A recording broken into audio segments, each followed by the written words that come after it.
Tinututulan ng Department of Foreign Affairs ang inilabas na bagong implementing rules and regulations ng China kaugnay sa pagkontrol nila sa Scarborough Shoal o Bajo de Masinloc.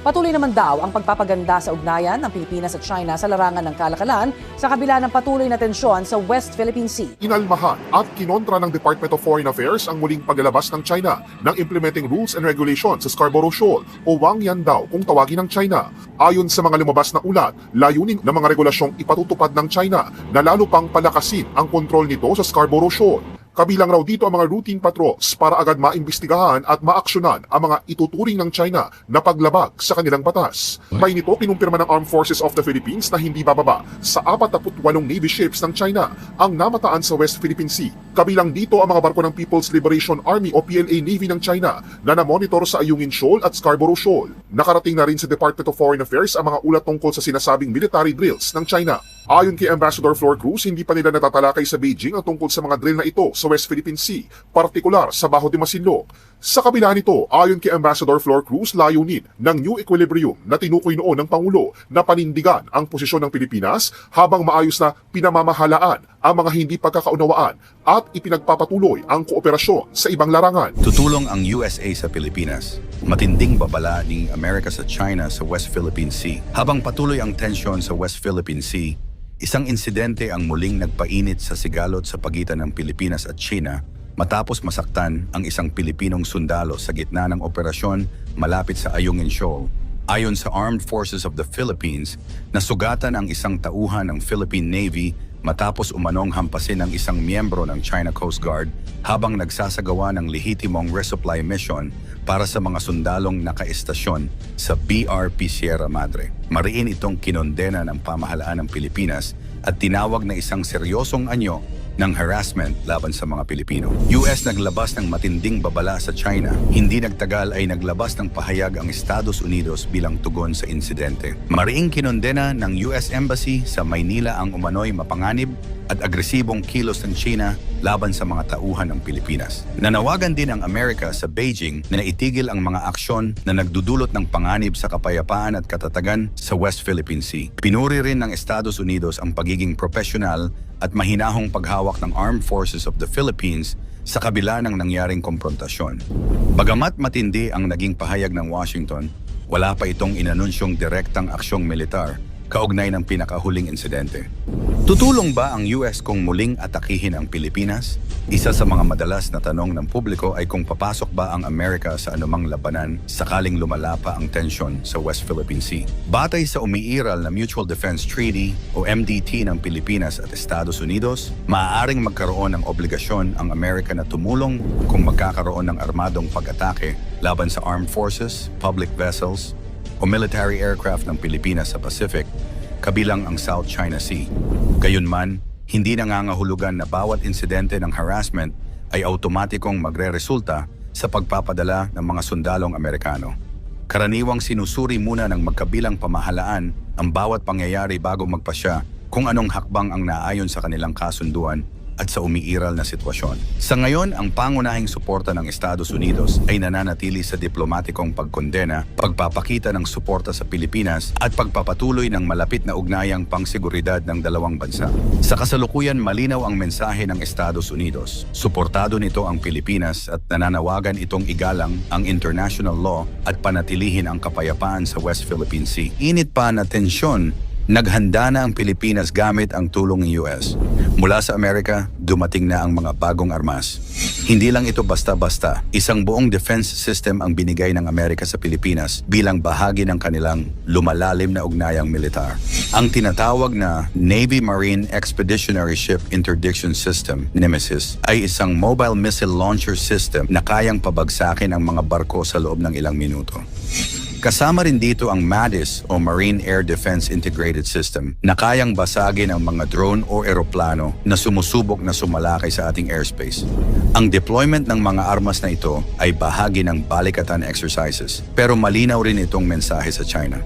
Hindi nyo basta-basta matatakot ang Pilipinas. Ang mga system na ito ay unang beses lamang na gagamitin sa isang military exercise sa Pilipinas.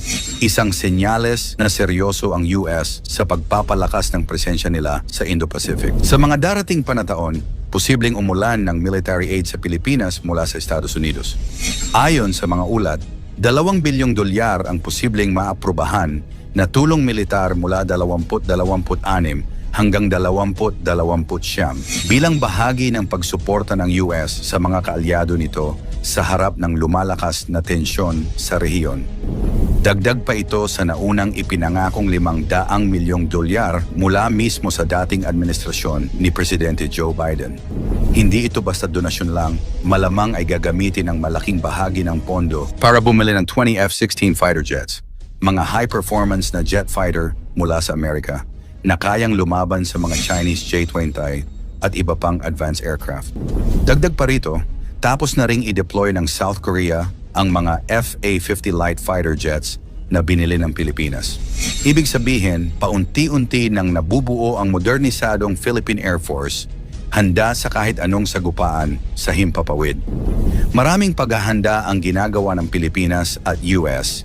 Isa na rito ang napakalaking military drill na isinagawa noong Balikatan 2024. Mula Abril 22 hanggang Mayo 10, mahigit 16,000 mga sundalo ang nagsanib puwersa. 5,000 mula sa Pilipinas at 11,000 mula sa Amerika, kasama ang ilang sundalo mula sa Australia at mga observers mula sa Japan, Czech Republic, Poland at Colombia. Hindi lang ito simpleng training. Isinagawa ang mga drills sa mga lugar na napakasensitibo tulad ng Northern Luzon, Palawan at Batanes, mga lugar na malapit sa Taiwan, Strait at West Philippine Sea. Kasama sa mga aktibidad ang live fire drills, cyber defense operations, aerial defense at amphibious landing exercises na malinaw na naghahanda para sa posibleng labanan sa ere at karagatan. Ang mensahe ay simple.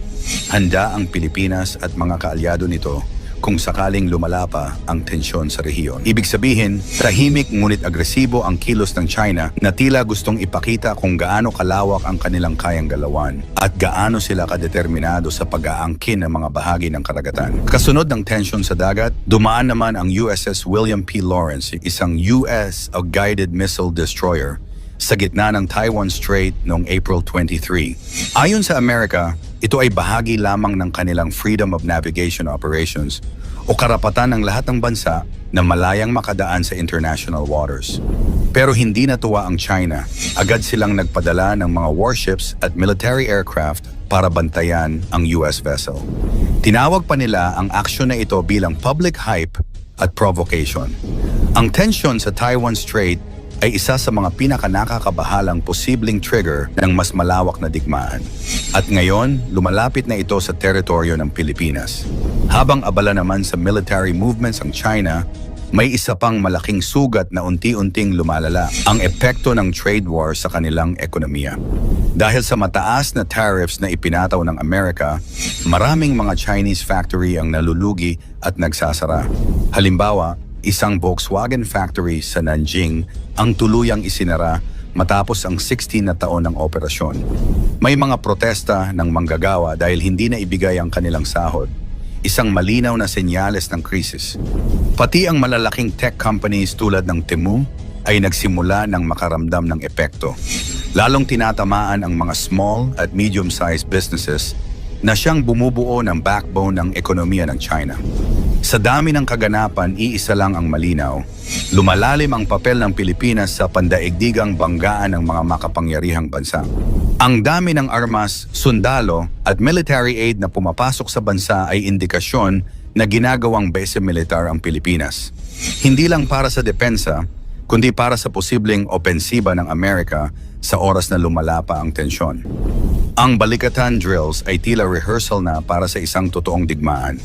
Hindi lamang aksidente kung saan ginaganap ang mga exercises tulad ng malapit sa Taiwan at West Philippine Sea. Strategic location ito. Malinaw na pinapakita ng US na sa oras ng giyera, kasama ang Pilipinas sa frontline. Mahalagang tanong ngayon, handang-handa ba tayong ipaglaban ang ating soberenya? O baka naman pinapaikot lang tayo sa gulong ng mga superpower na may sariling agenda?